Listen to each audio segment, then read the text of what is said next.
బయట నుంచి వచ్చిన ఎగ్స్ బాక్స్‌కి కంపల్సరీగా శానిటైజ్ చేస్తున్నారా? గిన్నెలు ఎంత శుభ్రంగా ఉన్నా, ఎంత ప్లేట్లు ఎంత నీట్‌గా ఉన్నా సరే, కడిగి తుడిచిన తర్వాత మాత్రమే అందులో వడ్డించుకోండి.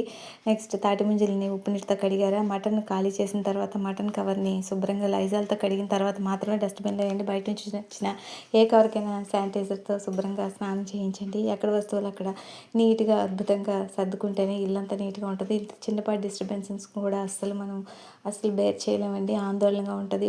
చికాకుగా ఉంటదనమాట. మసిగుడ్డుని చూసి మొహం తుడుచుకోవడానికి కూడా ఎంత అద్భుతంగా, నీట్‌గా ఉపయోగించుకోవచ్చు దీన్ని అని చెప్పేసి కాంప్లిమెంట్ అయితే వచ్చిందనమాట.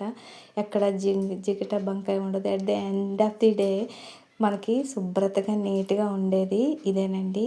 ఏంటంటే మన శుభ్రతే మనకి చాలా చాలా బలాన్ని ఇస్తూ ఉంటది. అట్ ద సేమ్ టైం మనకు ఓవర్‌గా పని ఎక్కువైపోయినప్పుడు మనకు అదే బలహీనత కూడా అవుతూ ఉంటదనమాట. సో, వీడియోలోకి వెళ్ళిపోదాం.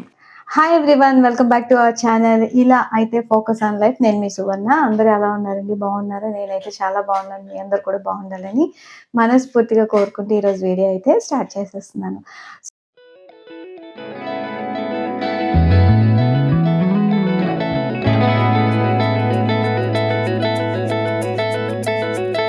ఓసీడీ అంటే అబ్సెసివ్ కంపల్షన్ డిజార్డర్ అండి.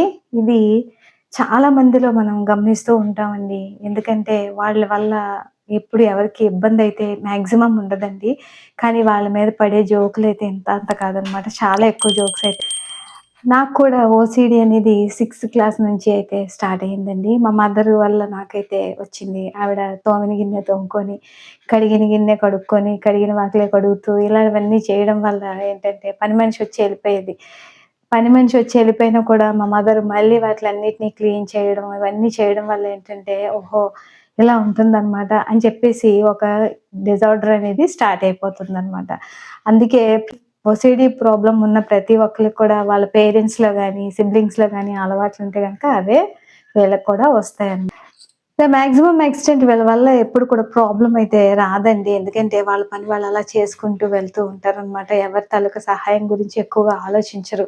ఎందుకంటే వాళ్ళ పని వాళ్ళకి పర్ఫెక్ట్ అనిపించడం వల్ల వాళ్ళు ఎక్కువగా మాక్సిమం ఎదుటి వాళ్ళ సహాయం అయితే తీసుకోవడానికి నచ్చరు కాబట్టి, ఎదుటి వ్యక్తికి అక్కడి నుంచి పని తప్పుకునే మార్గం అయితే చాలా సులువండి వీళ్ళ దగ్గర నుంచి. వీళ్ళు బాగా చేస్తున్నారు అని ఏమాత్రం అన్నారనుకోండి, ఇంక వీళ్ళు ఓహో! ఇంక మరీ రెచ్చిపోయి మరీ చేసేస్తూ ఉంటారనమాట పనులు. హ్మ్. నేనైతే మా ఫ్యామిలీలో నేను చాలా ఓసీడీ పర్సన్ అండి. పిల్లలు, హస్బెండ్ గూడా వాళ్ళు చెప్తూ ఉంటారనమాట. ఇలాగ ఏంటి ఇది, అది అని చెప్పేసి. అది ఏంటంటే స్వతహాగా వస్తదండి. అది ఒక్కొక్కళ్ళకి మాక్సిమం ఏంటంటే ఇంత శుభ్రత అనేది అందరూ పాటిస్తే చాలా బావుంటది కదా! నేను పాటిస్తున్నాను కదా!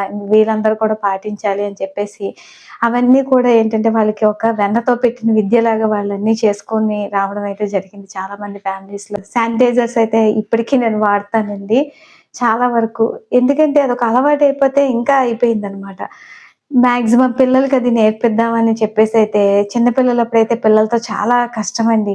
ఓసీడీ ప్రాబ్లమ్ ఉన్న వైఫ్‌కి పిల్లలతో వేగడం అంటే చాలా కష్టం. ఎందుకంటే మా ఇద్దరు పిల్లలు కూడా చక్కగా అన్నీ నేర్చేసుకున్నారనమాట.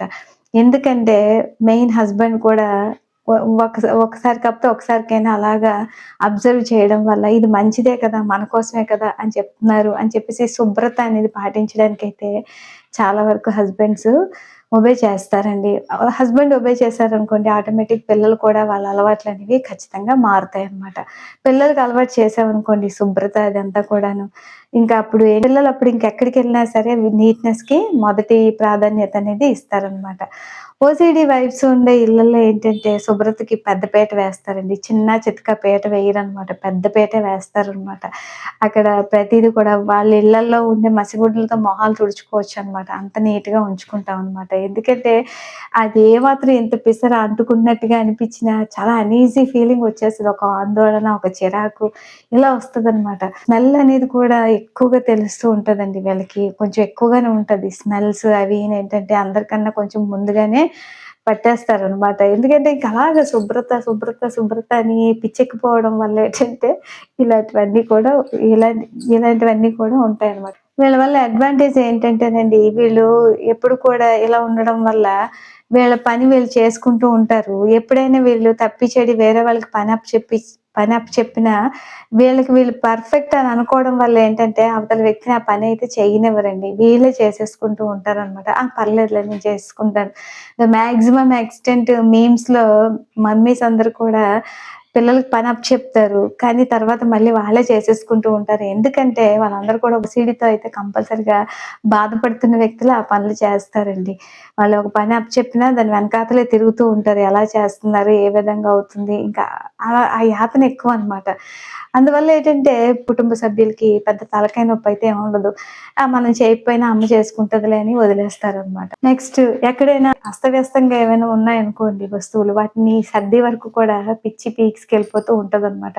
అది అర్ధరాత్రి అయినా సరే, అపరాత్రి అయినా సరే వాళ్ళు కంపల్సరీగా అది సర్దిన తర్వాతే పడుకుంటారనమాట. ఓసీడీ ఉన్న పీపుల్ అసలు సమస్య లేదండి. వాళ్ళ పని కంప్లీట్ చేసి గాని వాళ్ళకి కంటి మీదకి నిద్ర అనేది రాదనమాట. అట్ ది సేమ్ టైము వీళ్ళు ఇలా చేయడం వల్ల ఇల్లంతా నీట్‌గా, శుభ్రంగా ఉండడం వల్ల పాజిటివ్ వైబ్స్ అయితే కంపల్సరీగా ఉంటాయి కాబట్టి, మాక్సిమం ఏంటంటే మిగతా వాళ్ళు కూడా అలవాటు పడిపోవడం వల్ల కూడా ఏంటంటే, పెద్దగా ఇబ్బందనేదేమి ఉండదండి. చికాకుగా ఉండే పరిస్థితులైతే ఇంట్లో ఉండవనమాట. ఎప్పుడు కూడా శుభ్రతగా ఉండడం వల్ల ఇంట్లో అనారోగ్య సమస్యలనేవి కొంచెం తక్కువగానే ఉంటాయనమాట. అడ్వాంటేజెస్ తీసుకున్నాం అనుకోండి ఓసీడీలో, వీళ్ళు అన్ని పనులు మేమే చేసుకుంటాం. ఈ పనులు మేమైతేనే పర్ఫెక్ట్‌గా చేస్తాం అని అనుకోవడం వల్ల ఏంటంటే, వీళ్ళకి స్ట్రెస్ అనేది చాలా ఎక్కువైపోతుందండి. చాలా ఎక్కువైపోవడం వల్ల వీళ్ళకి నిద్ర కూడా సమంగా పట్టదనమాట. మాక్సిమం నైట్ పూట కూడా పని చేసేసుకుంటూ ఉంటారనమాట. సో, మీలో కూడా అలాంటి వాళ్ళు ఎవరైనా ఉంటే నాకు కామెంట్ సెక్షన్‌లో కామెంట్ చేయండి. మీరేం చేస్తారు అనేది కూడా చెప్పండి. సో, అలాగా ఉండడం వల్ల రెస్ట్ అది లేకపోవడం వల్ల, స్ట్రెస్ అది ఉండడం వల్ల ఏంటవుతుందండి సిక్ అయిపోతారు. అవి బాడీ పెయిన్స్ అని, మజిల్ క్రాంప్స్ అని ఇవి అన్నీ కూడా ఏంటంటే వాళ్ళు అలాగ ఉంటున్నా కూడా మళ్ళీ చేసుకుంటూ ఉంటారండి. నేనిది చేసుకోకపోతే మళ్ళీ నేనే రేపు చేసుకోవాలి కదా! అని చెప్పేసి, మళ్ళా ఈలోగా వీళ్ళు ఏం చెత్త చేసేస్తారో అని యాతనతోటి ఏంటంటే, గబగబా మెడిసిన్స్ అవి వేసేసుకొని, మళ్ళీ వర్క్‌లోకి జాయిన్ అయిపోతారనమాట. సో, వీళ్ళకి రెస్ట్ అనేది చాలా తక్కువనమాట. ఎంత తక్కువ అనేసంటే, వీళ్ళు పెద్దగా ఇంపార్టెన్స్ అయితే ఇవ్వరనమాట. పడుకున్నట్టు ఉంటారు గానీ నిద్రపోరు. అప్పుడు కూడా వాళ్ళేవో పనులైతే ఆలోచించుకుంటూ ఉంటారనమాట. నెక్స్ట్ సెకండ్ వన్ ఏంటంటే, వీళ్ళతో బయటికి వెళ్లారనుకోండి, అక్కడ ఏమైనా చిందరవందరగా ఉంటాయంటే గనక వీళ్ళ చేతులు అస్సలు ఊరుకోవండి. సర్దేద్దాం, సర్దేద్దాం, సర్దేద్దాం అని చెప్పేసుకుంటూ ఎలాగైనా సర్దేయడం అనేది జరుగుతూ ఉంటదనమాట. అప్పుడేంటంటే ఇంట్లో వాళ్ళకి పిచ్చి పీక్స్‌కెళ్ళిపోతది. "నువ్వు దేనికొచ్చావు? నువ్వు చేస్తున్న పనేంటి?" అని చెప్పేసి తిట్లయితే ఖచ్చితంగా కాస్తారు. ఎవరింటికెళ్ళినా సరే మన వాళ్ళు అనుకోని మనం చేసినప్పుడు ఎదుటి వ్యక్తి అది లీనియన్స్‌గా తీసుకొని అది ఏదైనా అంటారేమోనని మన ఇంట్లో వాళ్ళైతే బాధపడతారనమాట. అలా చేయకూడదని మనకి చెప్తూ ఉంటారు. కాకపోతే మనకి ఉన్న ఈ మంచిగా కంటికి ఇంపుగా కనబడాలి, అంత నీట్‌గా ఉండాలని దీనివల్ల ఏంటంటే మనం ఇలాంటివన్నీ చేస్తూ ఉంటామనమాట. నెక్స్ట్ ఇంకో డిసడ్వాంటేజ్ ఏంటంటేనండి, పిల్లలకి నేర్పించడం, హస్బెండ్‌కి నేర్పించడం అనేది చాలా చాలా తలనొప్పి వ్యవహారమేనండి. చాదస్తం అంటారు కొంతమంది. కొంతమందంటారు ఏంటిది మరీ మూర్ఖత్వం అంటారు కొంతమంది. ఇంకొంతమంది ఏంటంటే అతి శుభ్రత ఎక్కువైపోతుందని అంటారు. సో, అయినా సరే నేను ఒక ఇన్సిడెంట్ అయితే చూడడం జరిగింది. చిన్న పిల్లలప్పుడనమాట. నేను తలకు స్నానం చేసి మా పాపనైతే నేను లోపలికి పంపించాను. తల తుడుచుకోమ్మా అని చెప్పేసి చక్కగా ఒక టవల్ అయితే కట్టేసి పంపించడం జరిగింది. పంపించిన తర్వాత తుడుచుకుందా లేదా అని చెప్పేసి లోపలికెళ్ళి చూస్తే అది మంచం మీద పడేసిన దుప్పటితో తుడుస్తుందండి.